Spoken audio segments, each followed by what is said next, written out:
আজকে 25শে ডিসেম্বর, আর পিকনিক না করলে কি চলে বলো? এই দেখো আমাদের স্যালাড কাটা অলরেডি রেডি। আর এটা হচ্ছে একটা সিক্রেট মশলা, ধনে জিরে, সিক্রেটটা বলেই দিলাম তোমাদের কাছে। ধনে জিরে, তারপরে তেজপাতা, শুকনো লঙ্কা শুকনো খোলায় ভেজে গুঁড়ো করে রাখা, এটা ওপরে ছিটিয়ে দিতে হবে, তাহলে হেভি টেস্টি হবে। ওখানে আছে আলু, পেঁপে, গোটা রসুন আর চুই ঝাল। আর দীপা রান্না করছে আজকে, দীপার হাতে রান্না আমরা খাবো সবাই মিলে। এখন সেটা কি বলছো বলো? পেঁপে কি দেবে? এখন না, পেঁপে তো দিতে হবে। একটু পরে দাও, সেদ্ধ হয়ে যাবে পেঁপেটা। না হ্যাঁ, পেঁপে তাতে সিদ্ধ হয়ে গলে যাবে, খুঁজে পাওয়া যাবে। পেঁপে গলে যাক।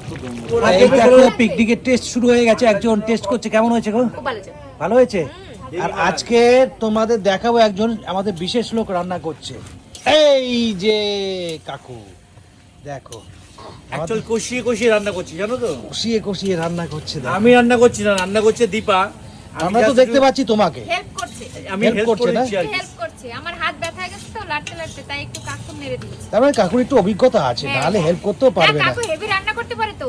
তাহলে এরপরে তাহলে কাকুর ইয়ে আছে নাকি? হ্যাঁ, কাকুর এরপরে কাকুই রান্না করবে, আমরা খাবো। কাকু মাংসটা কামড়ে খেয়ে দেখলাম, হ্যাঁ, খুব বেশি আর কষাতে হবে না, হয়ে এসছে। নরম হয়ে গেছে। হ্যাঁ 80% সেদ্ধ হয়ে গেছে। এবার জল দিয়ে ফুটালে হয়ে যাবে।